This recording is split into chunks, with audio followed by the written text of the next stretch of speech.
What's up, everyone? Welcome back to the latest episode of Life After Strange right here on Player One versus the World. And my latest guest, he's not only in one Life is Strange game, he's in two, and it is Dan McCann. Dan, how are you doing? I'm doing all right. How are you doing today? I'm very well. I'm a big fan of your background as I was talking to you off this podcast. I hope everyone enjoys it. It is outstanding. Thank you very much. I feel like I'm coming from the internet. So I think, for me, let's start with the logical, because we've got so much to deal with two Life is Strange games that you were involved with. So let's go to Life is Strange Before the Storm first. Take us back to the audition process for that. Did you know that you were specifically auditioning for the role of David Madsen? And what was it just like going there? Not a clue. As a matter of fact, this was the first audition I went to that I landed that was not through some sort of networking, somebody knew somebody, or I took a class somewhere that got me introduced to and got me this name. And then I worked that. This was purely, I found an audition on LA Casting. I went in, I actually went in for a different character, and I've often tried to, through what I know, realize who that character was. Because again, none of them were the right names. And literally, as I was walking out of there going, that one just didn't feel right. They went, would you mind stepping back in the booth and reading for a second one? I'm like, sure. And they handed me one. And the name on it was Daniel. And I'm like, well, kind of similar. It's what the D in my DW stands for. I'm like, well, okay. I'll try this out. And they called me back. And then this was at a place I'd never been. It was a little booth in an upstairs portion of an office building. And so I had no clue who I was reading for. I had no clue what I was reading for. And I'll be completely honest, even if I had, I'm not sure I really knew what Life is Strange was before this audition. Okay. That is usually the case. I thought I'd just check. But did you figure out who the character was? You said that you tried to... Chapter 3. And I had already recorded 2 chapters, and I started catching names as I was going, but the one that got me was, while recording chapter 2, they mentioned the school name. And so I took that back and I started doing my own sleuthing, and Google is my friend, and I found Life is Strange, and I was like, But I hadn't heard of it. I was like, this is interesting. It seems pretty popular. And I still didn't really know that much going into it, even going into chapter 3. Okay. So that kind of covers my next question anyway, when I talked about digging into the backstory of Life is Strange. But did you dig into the backstory of David? Because obviously David's an established, Dave Madsen, he's an established character in the series. Did you start digging into him when you found out the role? When I found out who I was playing and found out what his backstory was, it was already kind of an established character for me. So my character was built, my version of David was built off of what I was given in the booth. They gave me clues as to how he was. They described basically what he was to the first story, somewhat villainistic. And they just were like, we want to try and ride that line of a guy who could go either way. So that's all I really had to go on. By the time we got to chapter 3 and I started looking into who he was, it was like, okay. And I think it may have influenced a few things, but I still feel like the same character I had created with their help for the first 2 chapters led over to chapter 3. Okay. So obviously there is a picture of David on the internet before you got this role. He's an established character. Did you see him once you got the role? What were your first impressions when you saw what he looked like? I never saw him until I looked up when I finally found the game. There was no image that they gave me. But when I did see it, I was like, okay. And it felt like what we had created fit with it. And I mean, everybody who's working in the booth knows who these characters are. So I'm sure if the voice didn't match the image, they would have said something. But I didn't have an image to go off of. So Don McManus plays this character in the first Life is Strange from 2015. I just have to ask you, was there any temptation to reach out to him about playing the character? Not just about his permission, but more about just a general discussion of the character, or just a chat with someone who's obviously played this character before you? Well, I actually didn't catch his name until, again, I did the research. They had played some samples for me to kind of try to voice match to. I'm not exactly his voice, but they wanted me to be somewhat of a closer, but maybe a little younger version. But again, I didn't have a name. so once I recorded it all, I also kind of, once I found out his name, I kind of felt a little intimidated. Again, I was really early in working on this. I don't really have a lot of like big credits to my name, and he was established, and it was like, I'm sure he doesn't want to hear from me. But now that's all in the tank. I actually would love to meet the guy and talk to him about what his feelings on the character were, and have a discussion, because I feel like both of us, having played that role, would have an intimate knowledge of how we thought of David, and then seeing how we matched up, I think, is what would be fun. Amazing. One day I hope I can set that up where you both have coffee and we have a conversation over this. So with David as well, we learned very quickly that there's a strong military background with him as they built into the character. And that's like really evident in the authoritative voice, and like even his appearance a little bit, just like, clean dressed and everything else. Do you know when you went into the studio to do the lines, and like just generally, was there any prep about looking into military, like just kind of like the authoritative voice and stuff? Was there anything that you dug into that part before playing the character? Something I actually had dug into before even getting cast in this. I had been on some video games as military characters. It's kind of one of my wheelhouse characters, is to do a military voice, shouting commands and stuff like that for different video games, or I've also done a lot of Air Force ones as brigadier generals and stuff like that. So military has definitely been something I've studied. I have members of my family who've been in the military and friends who've been in the military, so I kind of drew on my knowledge of them, their experience. I also studied some of the greatest movie and TV military characters to kind of like, okay, what sold it for that personality, and tried to drive into that. Okay. So you mentioned the favorite military characters. Like, off the top of your head, who would you like say are the kind of go-to ones for you? Oh, well, Full Metal Jacket has the guy who was a drill sergeant and became an actor because he was better than anybody they could put in the role. And he played that role in so many other things.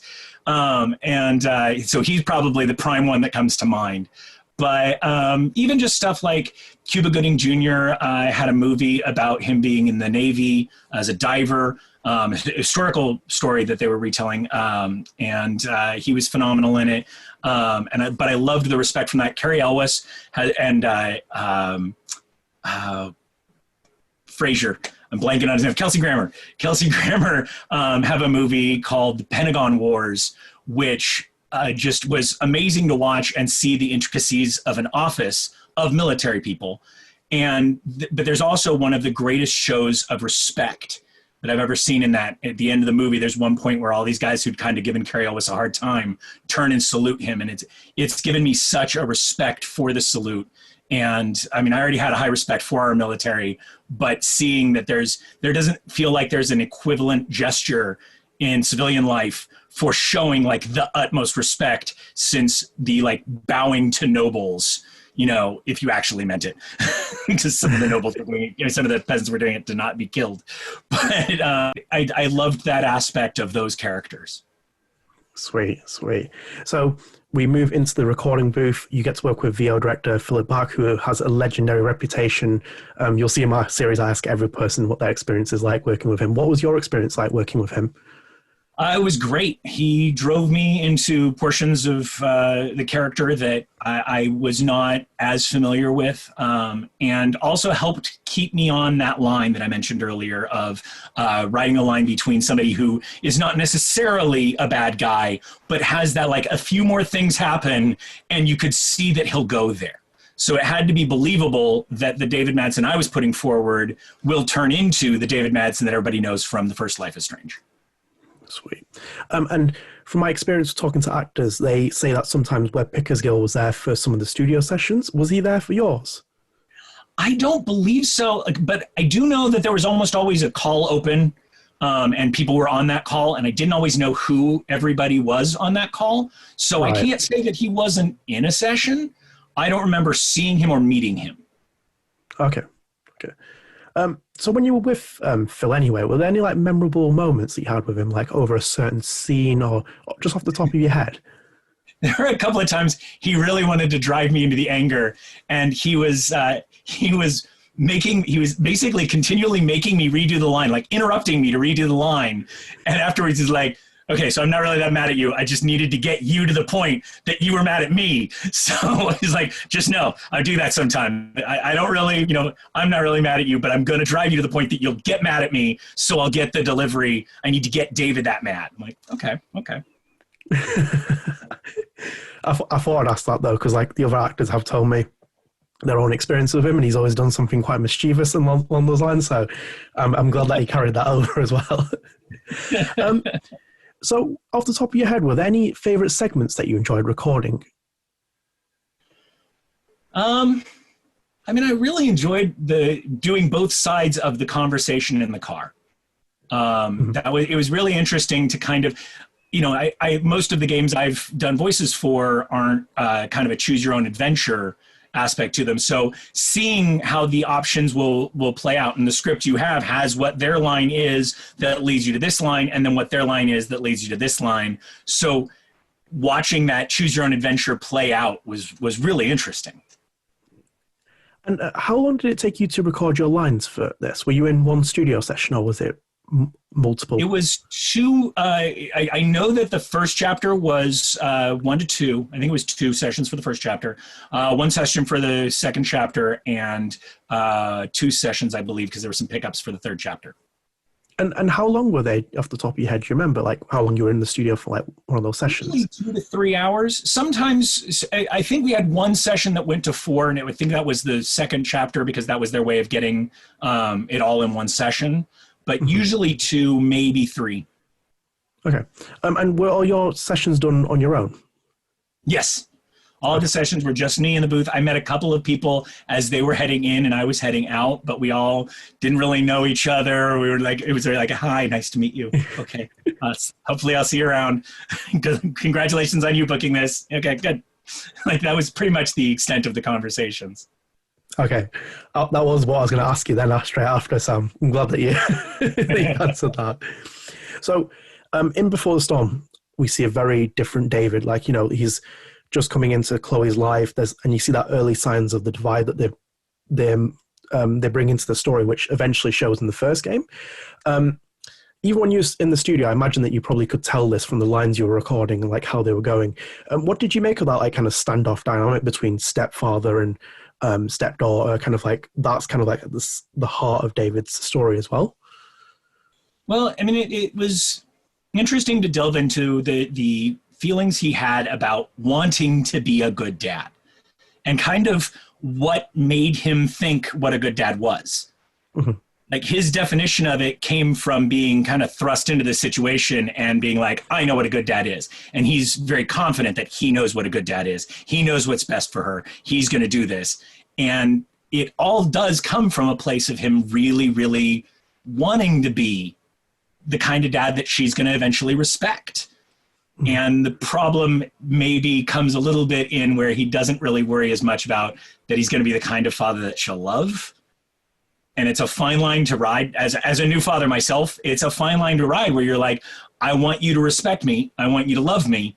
And I don't know that I can do either at the sacrifice of the other. Okay. How old's the little one? Sacrifice the love for the respect. Cool. And how old's your little one? 2 years old. 2 years old. We've entered into terrible twos. Oh, trust me, I have my nieces and nephews, and they get worse, so I do warn you about that.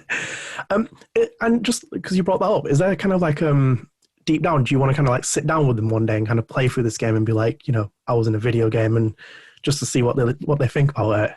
Actually, I'm looking at this is probably one that I will, because I have Life is Strange Before the Storm on this computer, and I'll probably, when he gets to an age that he'll understand it, let him play it through. But I actually am looking forward to at some point, I want to get cast on something that's his current age range. So that like I'm watching all these shows and some of them are really, really brilliant for these 2-year-olds. They're inventive while having a little bit in the back to entertain the parent they know is also being kind of forced to watch this. Yeah. And I would love to get in on some of those shows. Well, we can only hope. I'm sure you will as well. Hopefully it's a less military-based character as well, a bit more of a nice. One would hope. So my next question is, are you a gamer? And if you aren't as well, have you had the chance to play through or watch Before the Storm? I am a gamer. I've been a gamer for a long time, primarily board game, but I do love, I mean, I was on WoW when WoW was, well, still really big, but I was on WoW for a while, played the Star Wars MMO for a while. I kind of have gotten out of that for the time constraints that it makes on your life. I don't kind of have the time to spend what I want to spend in those games and do everything else I want to do with my life. But I did when they were kind enough to give me a copy of Before the Storm. And so I played a majority of it. I haven't finished it because I got distracted, but I also had people had told me how it ended. So it was one of those like, oh, well, I guess I'll finish playing out and see what happens. But I really enjoyed the play, and I kind of have been intrigued now to go back and see, because they gave the back talk feature in this one, and I want to see the time jump feature in the first one. I've not found the time, but there's part of me that wants to go play the first one now. Again, I've seen video clips and I've seen how the story goes, but I want to see how the gameplay is. You know what? You should definitely play the first one, because like when you have that rewind mechanic and you can kind of like go back to choice and consequences, you rewind the same scene like 15 times. It's like, should I go with that one? Should I go with that one? And you just get it. They're both good. Like I enjoy the backtalk and the rewind, but I would recommend if you get a chance to play it, you should play it. So based on what you've played as well from Before the Storm, are there any favorite scenes you enjoyed playing, and any reason why? Well, I would say probably for the same reason that I enjoyed recording it, that car scene between David and Chloe. It was a really interesting dynamic, and then to see it played out with the animation behind it and everything like that was a moment of happiness to see that come together, and then also watch the frustration that kind of neither win in that conversation. So that I think is probably my favorite. Okay, cool. So we fast forward and we move into Life is Strange 2. What was it like just to know that you were coming back for this role in the sequel, direct sequel to the first game as well? Oh, no, sorry. Well, sequel. People get what I mean, yeah. When they reached out to me, I didn't know that it wasn't a continuation of the previous story. Mm-hmm. So it was I didn't know it was going to be all new people. I didn't know that David was kind of the only carryover. I thought, oh, okay, so they're just doing this whole thing. It's going to be everybody coming back. And even in my recording sessions, there was very little given to me. Again, they're very protective of these games and storyline getting out. So sometimes you don't get a lot about your character. Mm-hmm. But the people that I was talking to, I didn't know that they were the main characters now. Okay. And I kind of started putting that together as we recorded, but it was a really neat thing. That's cool. So on that as well, when you got the role back, just walk me through that. Did you re-audition, or was it just an automatic, you're coming back for the role? I did not re-audition. They reached out to me and said, hey, we're working on Life is Strange 2, and we'd like you to come in for some lines. Okay, sweet. So, David's return shocked a lot of people as well, because he's the only character from the first Life is Strange that made an actual appearance in Life is Strange 2, and it was very late as well into the episodes. I think off the top of my head, it's episode 4 he makes his first appearance. That must have been a really great moment to see the reaction of people, like seeing the character come back, and then just the general feeling of him coming back as well. It was, I had a special interaction with it, partially because I wanted to see that scene. I don't own a copy of that game yet, and so I watched a lot of the real plays. And I was trying to find some that I could maybe even like snag the clip from, because, you know, we always are looking for stuff to be able to put on a reel or show people the work that we've done. But I found myself watching more than I needed to, because watching people's reactions, especially because they don't outright say it. They're just kind of like, wait, wait, I think that's him. And watching each person, including one lovely couple where the girl was crying at the fact that he was back and the redemption value of it, and also seeing their reactions to which version of the phone call that they got based on how they ended Life is Strange 1. Okay. We'll dig in a bit more of David as well into this as well. But so we're going to go back to the booth again. So you're back. Opportunity to work with Philip again. But I imagine from my experiences with other people on this project, they worked with Michel, who's a co-director on this game. Did you remember him being there? He was on the phone. That one I definitely know. We heard a lot from him. He spoke up on the lines and helped shape what we were doing with it. He was definitely instrumental. I didn't meet him in person other than over the phone. Okay. Well, like, what was just a general vibe with him, just like talking to him and like running lines? Because obviously Philip leads the studio, but just generally speak. Well, it's interesting because it's clear that he has a intimate understanding of each of the characters, how they're interacting, what he wants the shape to be. And so he was more interested in making sure we're matching what he needs the play out to be, whereas Philip was there getting the performance needed for that. So it was kind of, one of them was working on the actual performance side, one of them was working on the, okay, and I need that to fit with the story this way. So it was interesting watching them work together. Okay. So again, we were back with Philip. That must have been a really nice experience to work with him again. But I kind of have to ask you, like, were there any like noticeable differences in the studio sessions? I'm not obviously talking about just the two games being different, but like, did you feel like anything was different, or was it just kind of like, we're back in the studio together, let's do this? For relationship wise between me and Philip, yeah, it was kind of like, hey, great to see you again. Let's get back in the booth.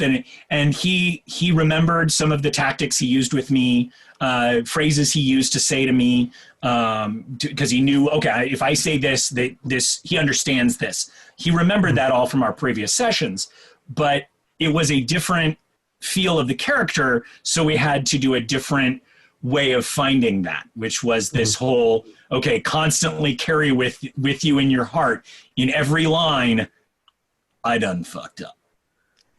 I done messed up. It had to be kind of this heavy, yeah. I regret a lot. Had to carry through every line. So sometimes it was like a little bit, it's there, I wanted a little bit more, and he was helping me find an even different direction than the anger that was a lot of that first those first sessions I had with him. Nice. So obviously David returns, but completely different character in terms of personality, in terms of appearance. The mustache is gone, mind is blown. When you what did you make of the two factors in terms of like the personality and the appearance change when you reprised the role? And did you like the evolution that they had given David, jumping from the prequel straight to Life is Strange 2? It was interesting. So having only a cursory knowledge of how he was in the first one, and then, creating what I could for what he was before, kind of bookending the performance from Life is Strange 1 was interesting because I didn't do the middle work. I did okay, this is him before. Okay, this is him after. And it was, it was really, really intriguing to find that he got to have a bit of redemption, that he got to find a place where he belonged, and based on which phone call you got, there's the one where he does talk to Chloe because Chloe survived, and seeing that they were able to work out their differences and they were able to have a connection, even at the distance, it was clear that he had become a father to her. It wasn't what he tried to force on her, it's what became. And even in the call with her mom, if you got the other phone call, it was still I know it didn't work out, but they're still friends. They're still, it's more that the distance was needed than get out of my life kind of thing. I don't know, maybe there was even a get out of my life for a period of time, but still you got to see that redeemed. So it was nice to be able to take a character full circle like that. That's cool. So in between this as well, this is the most heavily debated kind of topic about David. Like, is he misunderstood? Do you think he's misunderstood? Depends at which stage you get him. I don't think he's ever misunderstood. I think the character I played him at the very beginning was somebody who was trying to be a good dad and wasn't necessarily very good at it. And the character that, we know from Life is Strange 1, he's what became of that. I don't think he's misunderstood. I think he was the result. And when you see how he finally realizes everything and what's become of him in Life is Strange 2, you're seeing that he's gone a journey. He's had a huge impact to his life that has changed who he is. And once again, now you're seeing who he is at this point. It's not that he's ever misunderstood. It's that he had to go through these things to get to being the person he is in Life is Strange 2. Okay. So I'm going to give you the most difficult question of all time right now. And it is David from Life is Strange 2, David from Before the Storm. Who is your favorite and why? You wouldn't have Life is Strange 2 without the first one, but David, Life is Strange 2 is my favorite because he's relaxed. He's very melancholy. There's a sadness to him, but he's relaxed. He's found a life. He's helpful to those around him in a way that was kind of questionable if he was before. Mm-hmm. While working in security, he was not necessarily what people would have wanted to call for security. He had an abruptness to him. So having it be where his neighbors are happy to be around him, he helps out with fixing things around the place. And he's kind of found a place he fits. So it's nice to see that. And it is neat to have taken that journey with him and be there to see him be in a place where he belongs. Okay. That was the first question I wrote, by the way, as well. I was like, I need to know which one of his Davids he likes. So as well, with Life is Strange 2, were there any particular scenes that you enjoyed recording from it off the top of your head? I enjoyed the arc. I got to say, some of the fun stuff is not actually the main character you play. So I do a lot of other voices in there. Like in the first one, when in Before the Storm, when she goes to the concert, and there's a guy trying to sell her T-shirts, and you can hit the parking brake and his car goes and you steal a T-shirt. I'm the voice of the guy who is selling the T-shirts. In this one, we got to do the scene where the boys are up against the security guards and they get thrown against the wall. I'm the voice of one of the security guards in that scene. And so doing all of the lifted up in the air stuff, and then throwing yourself against a wall was a lot of fun. That's cool. Did they tell you these when you were there? So when you're at the studio, they're like, right, can we record for these characters as well? Yes. You don't necessarily know in advance, but they're like, yeah, we got these 3 other lines that we want you to do, and we're going to have you do a couple. I'm pretty sure everybody who's in the cast was among the police officers at the very end at the border. Every one of us, there's at least 50 cops there, and so you just hear the random shout-outs. That's pretty much everybody in the cast, is my opinion. I don't know for certain, but I'm pretty sure they just went, okay, here's your line to shout for the end scene. Okay, cool.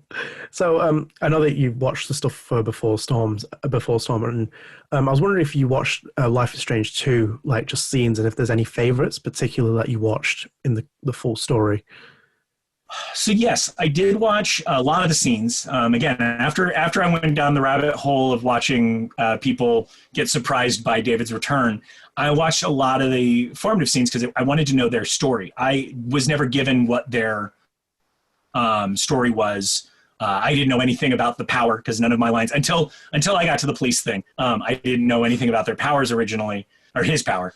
But it was interesting watching back and seeing their story and seeing where they could go. I also went and watched every ending I could find because it was really different endings. The one where they're older and meet up at the car on the side of the road was amazing. The one where they just charge the border was amazing. Watching them sneak around, get arrested, like all the different takes on it. I was one of those people that with Choose Your Own Adventure books, I'd keep my finger on pages that I had chosen before and go back and then read that to the end and then go back and read that to the end. So eventually knowing all of the stories. So that was really, I hadn't had the chance to do that in video game form. And this was a way of doing that. It was neat. I believe your character's in one of the endings as well. I don't know that I've seen that ending. I believe he is. I will need to look for that ending. I'm definitely sure he is. So don't want to hold me to that if he isn't. But I'm sure. From what I remember, I think he does. I will not prosecute you for anything. Right. So you're a singer. You know all about the importance of music. So I'm going to paint you an interesting picture here. David comes back from a hard day's work at Blackwell, hits the couch, puts his feet up, has the music on in the background. Tell me, what kind of music do you think he listens to? And from what we know already as well, he doesn't like punk rock music because Chloe's not allowed to listen to it. Well, they're a bunch of punks. No, I kind of flip back and forth between him being into like classic rock and roll, Billy Joel, Bruce Springsteen, the working man. But I also could see him being the type who really enjoys country music. Maybe not being the cowboy hat wearing, cowboy boots, but I could see him going line dancing on a weekend or something along those lines. I could see him enjoying some country. All I can just see is Joyce and him line dancing now. The picture has been painted in my head right now. So I'm going to ask you an interesting question because, we have this character now, 3 arcs, the first game, Life is Strange 2 and Before the Storm. And I'm not trying to stir anything as well. I'm just kind of interested to hear it. Do you feel like David is your character now? You didn't play him in the original, but you've played 2 very different incarnations of him with different performances. Do you feel like this is your character now that that you've built into what he is now? I would say, because this is not the first time I've voice matched and picked up where another performer had brought a character to, and I've never felt a distinct ownership, I guess is the thing. I definitely feel like he's my character. I enjoyed helping create what we created, but I also don't know that there would have been a Life is Strange Before the Storm without the performance from Life is Strange. So it's one of those things where I have to, I wouldn't say that my performance would be the same with different directors. So I also kind of feel that he's a little bit Philip's creation. So I do feel an ownership of the character. I just don't feel a sole ownership of the character. Okay. So you've had interactions with people from this community, Life is Strange. What's it been like for people to kind of send you messages, reach out to you, and not only just for one performance, but for 2 as well? What's it been like just to kind of get those messages from fans? Most of my interactions from the first one were when I would go to conventions. I went to several Comic-Cons and that kind of stuff, where I'd run into people who were cosplaying as Max and Chloe. Mm-hmm. And I would take a picture with them and be like, hey, so just so you guys know, I'm the voice of Dave in Before the Storm. And oh, really? And so I got to talk to him in that moment. But I know that some stuff went out stating that McManus was still the voice in Before the Storm. And so I don't know if people thought he was, or if it just didn't have a performance that people felt the need to reach out to. I didn't get a lot of contact. I also may not have been as available or as findable as I can be now. But since doing Life is Strange 2, I've actually been reached out to by several people who thanked me for the performance. And it was really touching because I hadn't, actually, I would say it's the first one where I've had somebody reach out to me and be like, that was a moving performance. Thank you so much. I was so happy David got that. And I'm glad you were able to give him that chance. And so it was nice that they were appreciative of where he was and what happened in his story, but they were also very complimentary on the performance. And it was very kind of them to take time out of their day to say something to me like that. Right, so you've worked on other projects outside of Life is Strange. Sorry for all the bombardment on Life is Strange questions as well. But, you've worked on projects. The podcast is about. I do feel bad sometimes because actors come on are we talking about something else apart from Life is Strange? But I'm yeah, we'll get to that. We will get to that. But as you said, you've worked on other projects since then. You've worked on stuff like Beyblade, Burst Rise. I kind of wanted to hear what's your favorite project outside of Life is Strange and why? Well, I've had a lot of fun on a lot of different projects, getting to work in some anime and some video games, even narrating a guy who was trying to swim across the Atlantic Ocean from Japan to San Francisco. But my favorite of all has to be, there's this video game Smite that's a battleground arena type of video game, and everybody's playing different gods from different pantheons. So you have Ares from Greek mythology versus Thor from Norse mythology versus Jormungandr, and all of these gods are out fighting, and they skin them in different ways, sometimes to help give more options to the players. And so like one of my favorite skins, I did not get to voice. I wanted to, I didn't get it. But the bird had to call it a Skeksis. They called it the Vizier, but it's clear what it is, and it's really interesting to watch. And the guy who voiced it did an exceptional job. But one of the skins they did was for a god named Sylvanus, who's a nature god. It's an old man sitting up in a tree, and like the tree throws things. And what they did is they skinned it as Bob Ross, a very famous painter who does all these soothing videos, very, very calm statements out of him, and as he paints his paintings, encouraging you to come along. And they had the rights because the Twitch stream had gone active. And so Bob Ross had partnered with Smite to create this character. As a matter of fact, the package that you bought was called the Bob Ross Sylvanus package. And it was in these battle games, there's a lot of strenuous voiceover, and they send out the same email for anything on Smite or one of their other games, Paladins. It's, you're going into this, there's a lot of strenuous work in this. Please hydrate, please take care of your voice beforehand, please, take breaks if needed. And I go in there, and there is not a single yell the whole time. Everything is really calm, is really soft. It's definitely a blast. And to watch people's reactions to playing Bob Ross was a lot of fun. Sweet.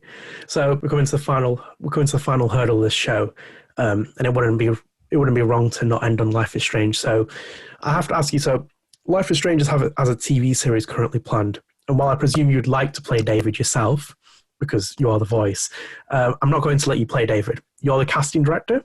So who would you cast and why? Oh, I would want to play David. I absolutely would want to play. I don't know. I'd like to see it with somebody like, I don't know, Michael B. Jordan has done kind of that militaristic, but still has the ability to care character. I would love to see him take it on. Granted, he does not necessarily look like how they've drawn him. I don't think that's a necessity in this particular character. With a lot of the changes that have happened to create diversity, I think that would be an interesting option. But if they want specifically somebody who looks the character, maybe going with... from Umbrella Academy, the guy who plays Luther. I think his name's Hopper. He would probably be really good, be able to grow the right mustache and have the right look. And I definitely know that his acting chops could handle the role. Okay. If this was 20 years ago, my only choice for answer would be Tom Selleck. But unfortunately, we're not that far back. It's just a mustache. Every time I saw David. But if I was going to go for somebody who isn't at the age right now, it'd probably be Bruce Willis. Young Bruce Willis in that role. Okay.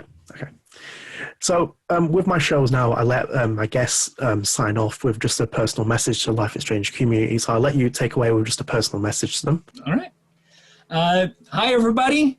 Thank you so much for playing the game and letting us into your lives to tell you a story. I hope you enjoyed what we created for you. And I have a feeling there's going to be a lot more from that universe, especially now that we're seeing different people come out with different abilities or different storytelling tactics. And I'm learning about the TV show here today on the podcast. So I think there's still more to tell. And I'm glad to be a part of this ride. I'm honored that you guys were so touched by what we were able to do in Life is Strange 2 with David's character. And keep at it. I know that it is not an easy time right now for a lot of people, for a lot of different reasons. But keep at it. We can get through this. And there's more games and more fun in our future. I have no doubt. Thank you for the wonderful message. We'll definitely see him back in Life is Strange 3. He hasn't confirmed that to me, but we all know that David's coming back in some kind of way. Thank you everyone for watching. I don't know that David's going to get a cameo on every one, though. I think he's going to come back for every single one. I'm sure of that now, just kind of like the way it's going. So thank you everyone for watching. I hope you enjoyed the episode. Thank you for coming on my show as well. I really appreciate it. Thank you for having me. No worries. Guys, do leave a comment, rate, subscribe. It really does help the channel. I've had a brilliant guest on for this episode. I'm sure more people will be coming. Stay tuned. There's plenty more episodes to come. See you later, guys. Bye, everybody.